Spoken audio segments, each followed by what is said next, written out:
1-2, लेकिन जो कक्षा 1-2 का अध्ययन अध्यापन कार्य करता है उन लेक्चररों और उन प्रिंसिपलों से बेहतर है जो ज्यादा उन्नत करते हैं, क्योंकि हमने वहां पे देखा है। क्योंकि हमको ऐसा बच्चा मिलता है वहां पे कि जहां पूरी एफर्ट लगा करके उसको नए रास्ते पे लेके जाना होता है। तो वास्तविक जो आपका जो उसका नींव है सब कक्षा 1-2 के शिक्षकों पर है,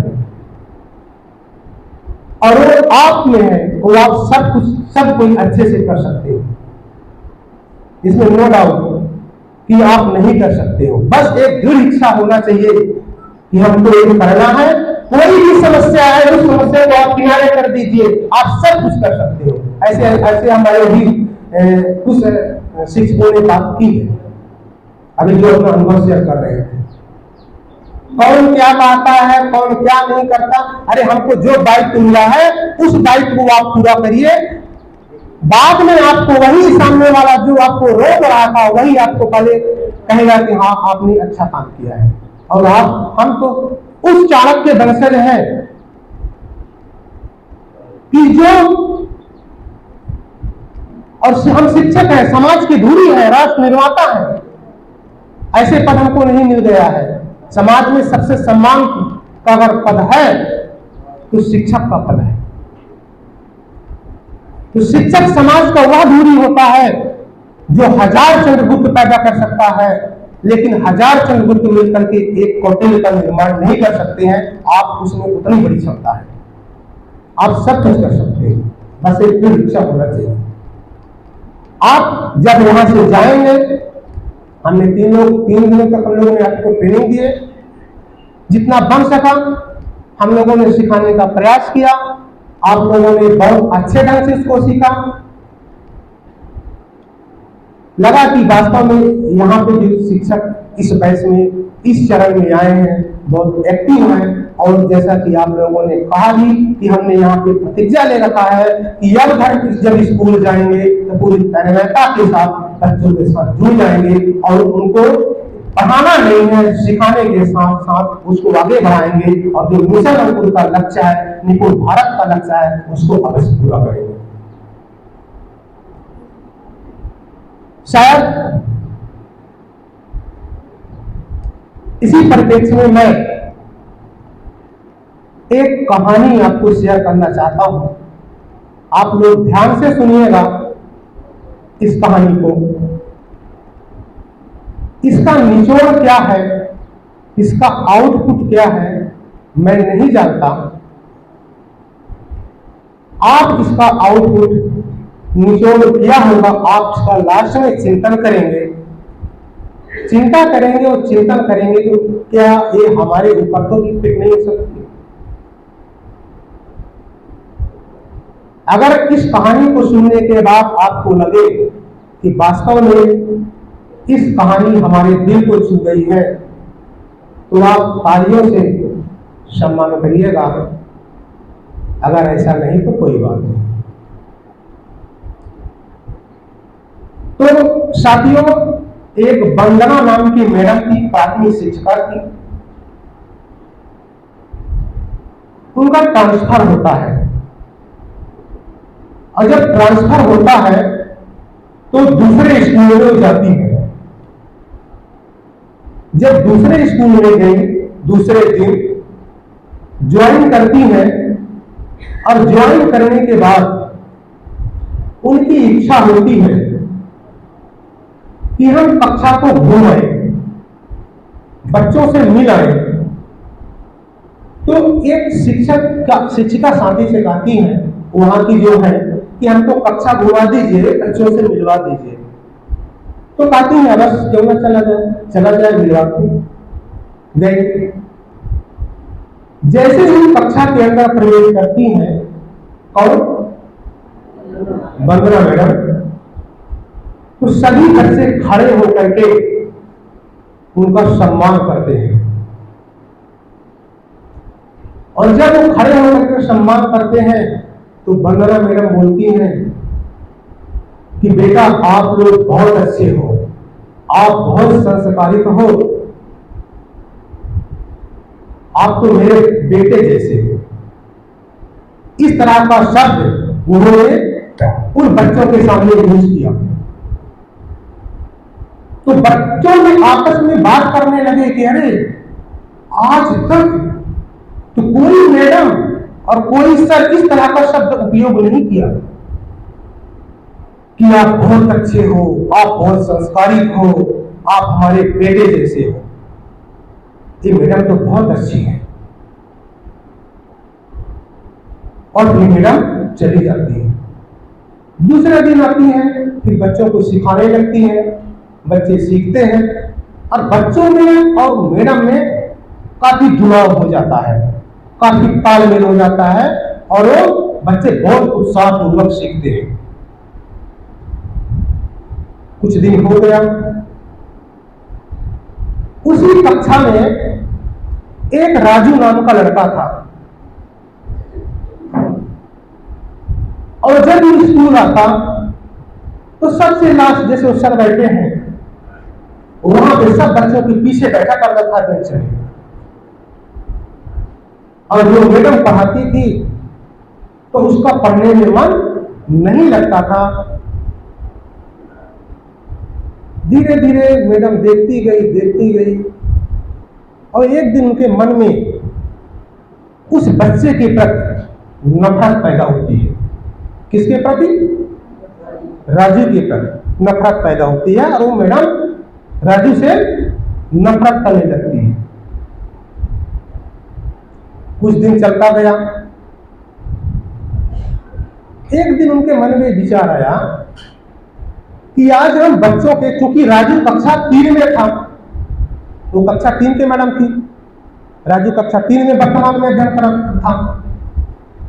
एक उनके मन में विचार आया कि बच्चों का पोर्टफोलियो चेक कर ले। बच्चों का क्या चेक कर ले? तो पोर्टफोलियो सबको पता है क्या होता है? यस, बच्चे के परिवार के, ठीक है, उसके व्यवसाय के, किस क्षेत्र में वो कमजोर है, किस क्षेत्र में बढ़ रहा है, उसकी पूरी जानकारी उसमें होती है उस पोर्टफोलियो में। उन्होंने देखते गए तो राजू का पोर्टफोलियो उनके हाथ में लगता है। तो देखती है राजू के पोर्टफोलियो को, उसमें कक्षा 1 की मैडम होती थी, अरे राजू तो पढ़ने में बहुत होशियार है, कुशाग्र बुद्धि का है, लेकिन इनके पापा का देहांत पहले ही हो चुका था और जो मम्मी है तो मम्मी की भी तबीयत खराब है। इस वजह से यह स्कूल कभी कभी जाता है और फटा पुराना गंदा कपड़ा पहन करके स्कूल चला जाता है और उसका पढ़ने में मन नहीं लगता। वो कक्षा 1 की मैडम लिखी थी पोर्टफोलियो में। फिर कक्षा दूसरे में देखती है, क्योंकि पोर्टफोलियो अगर हमारी कक्षा 5 तक है तो वही पोर्टफोलियो क्रमशः चलेगी, चेंज नहीं होता। जब 2 को देखती है, कक्षा 2 की मैडम लिखी थी कि राजू की मम्मी जो काफी दिनों से बीमार थी, उनकी मृत्यु हो चुकी है। पापा तो पहले चले गए थे और जो मम्मी थी उनकी भी मृत्यु हो चुकी है। इस वजह से उसका पढ़ने में मन नहीं लगता है। जब मन होता है तो स्कूल जाता है, जब मन होता है तो स्कूल नहीं जाता, बिना खाए पिए स्कूल चला जाता है, गंदा कपड़ा पहन के स्कूल चला जाता है। कक्षा 2 की मैडम लिखी थी। इतना पढ़ने के बाद वंदना मीरा को राजू की वास्तविकता की पता चल गई। जब वास्तविकता की पता चल गई तो दूसरे दिन जब वो स्कूल आती है तो जैसे स्कूल कक्षा के अंदर प्रवेश करती है, सभी बच्चे खड़े होकर के उसका सम्मान करते हैं। उसमें राजू भी था। मैडम कहती है बेटा बैठ जाओ, सभी बच्चे बैठ जाते हैं और राजू पीछे बैठा था, वही फटा पुराना कपड़ा पहने। बुलाती है, बेटा यहाँ आओ। तो राजू, सब बच्चे देखने लगते हैं, अरे अभी तो मैडम इससे नफरत कर रही थी, आज अपने पास राजू को बुला रही है, क्या बात है। राजू को बुलाती है और उसको सीने में लगा लेती है, कहती है, बेटा आज से तुम मेरे बेटे जैसे हो और जो भी तुमको आवश्यकता होगी उसकी पूर्ति मैं करूंगा, आपको अच्छे से पढ़ना है।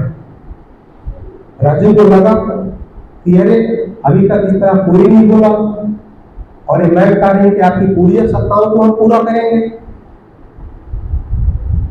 राजू का वहीं से दिमाग चेंज होता है, रोजाना स्कूल आने लगता है और अच्छे से पढ़ाई करता है। इसी बीच शिक्षकों के समर्पित एक दिवस होता है, आप सबको पता है, शिक्षकों का दिवस जिस दिन मनाया जाता है। किस दिन मनाया जाता है? 5 सितंबर को शिक्षक दिवस आया। सभी बच्चे अपने मैडम को गिफ्ट देने की तैयारी करने लगे कि हम आज शिक्षक दिवस से गिफ्ट देंगे। सब अच्छा अच्छा गिफ्ट लेके आए, उसमें राजू भी अपना गिफ्ट लेके आया। सभी बच्चे मैडम को गिफ्ट दे रहे हैं, मैडम गिफ्ट ले रहे हैं, सामने नजर दौड़ाती है तो देखती है कि राजू भी गिफ्ट लेके आया है और एक झोला है और वो झोला फटा है। वो झोला क्या है? फटा है और उस कागज में कुछ लपेट के लेके आया है, वो दिख रहा है बाहर से, वो पुड़िया बनी है कागज की। तो मैडम कहती है कि बेटा इसकी कोई आवश्यकता नहीं थी, क्यों गिफ्ट लाए हो? मधुर देखी नहीं है, वो झोला देखी तो बोली के तो क्या बेचारा गरीब है, क्या लाया होगा। ठीक है, तो कहती है कि इसकी कोई आवश्यकता नहीं थी, आप क्यों परेशान हुए, क्यों लाए। वो लेने से इनकार करती है, लेकिन राजू का जिद है कि नहीं मैडम जी, हमारा गिफ्ट आपको स्वीकार करना पड़ेगा। और अंततः वो मैडम उसके गिफ्ट को स्वीकार करती है और सोचती है कि हम बच्चों के सामने उस गिफ्ट को नहीं ओपन करेंगे, नहीं खोलेंगे, क्योंकि बच्चों में हीन भावना कहीं हो जाए कि क्या लेके आया है राजू ने। वो एकांत में जाती है, उस गिफ्ट को खोलती है तो 3 कागज के पुड़िया उसमें थे। पहला कागज की पुड़िया को खोलती है मैडम, तो उसमें एक कंगन था। किसका कंगन? सोने का कंगन था। दूसरी पुड़िया को खोलती है तो एक रिंग थी सोने की, और तीसरी पुड़िया को जब खोलती है उसमें इत्र था। मैडम भेजती है किसी को, चपरासी को, जाओ उसको बड़ा के लाओ, चोरी करके तो नहीं लाया। जब उसके पास चपरासी आता है कि चलो मैडम बुलाई है, डरा सामा हुआ रहता है कि क्या उनसे गलती हो गई।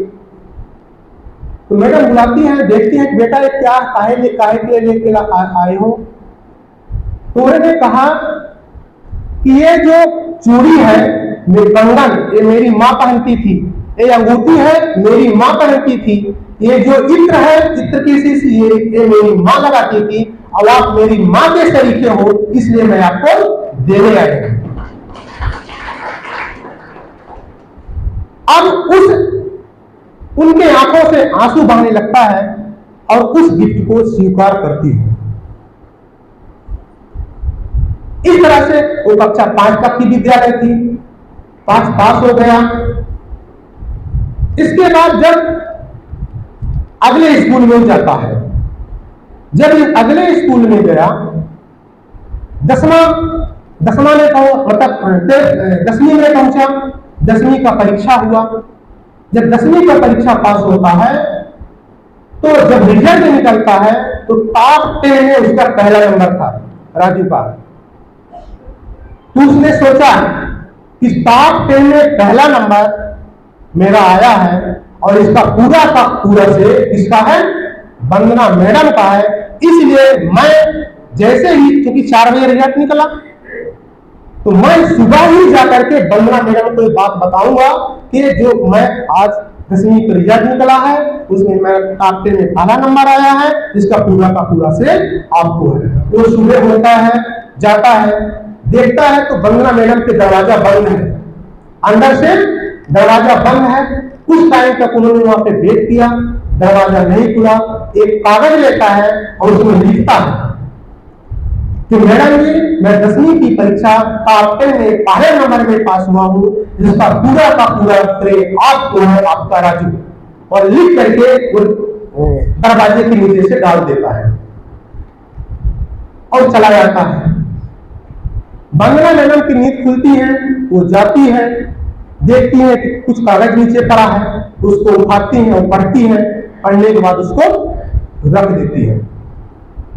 इसी तरह 11 का रिजल्ट हुआ, फिर 12वीं का रिजल्ट भी इसी तरह हुआ।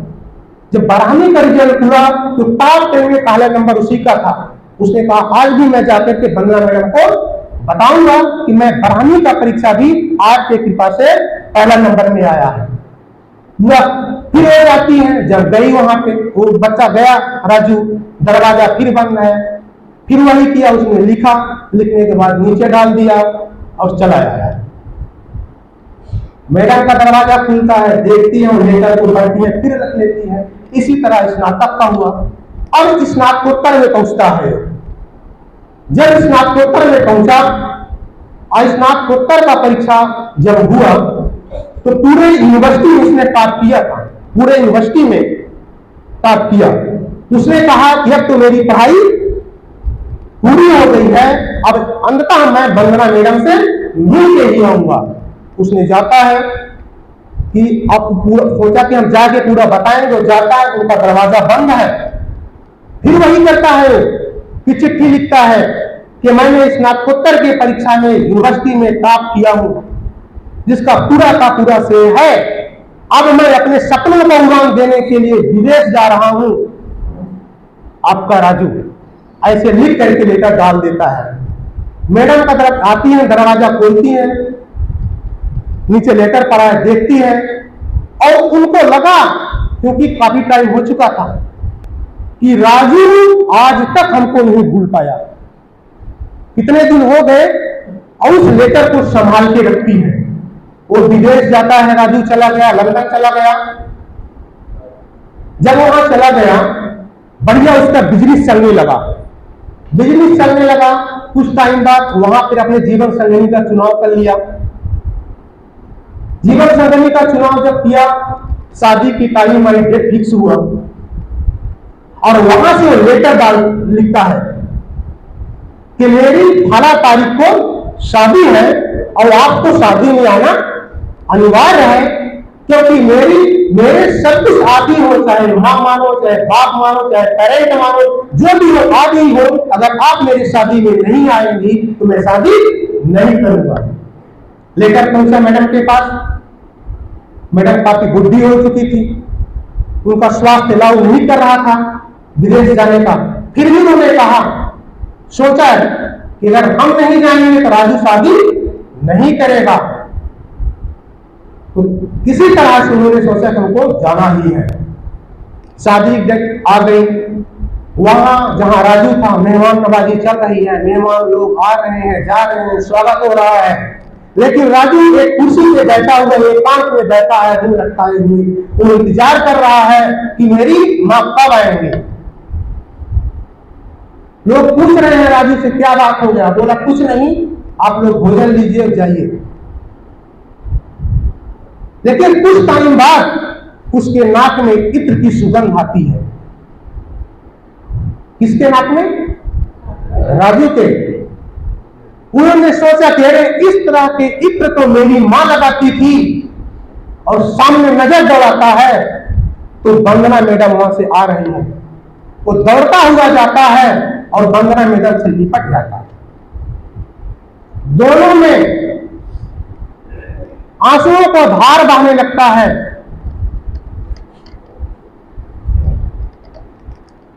मां को बेटा और बेटा को मां का प्यार मिला।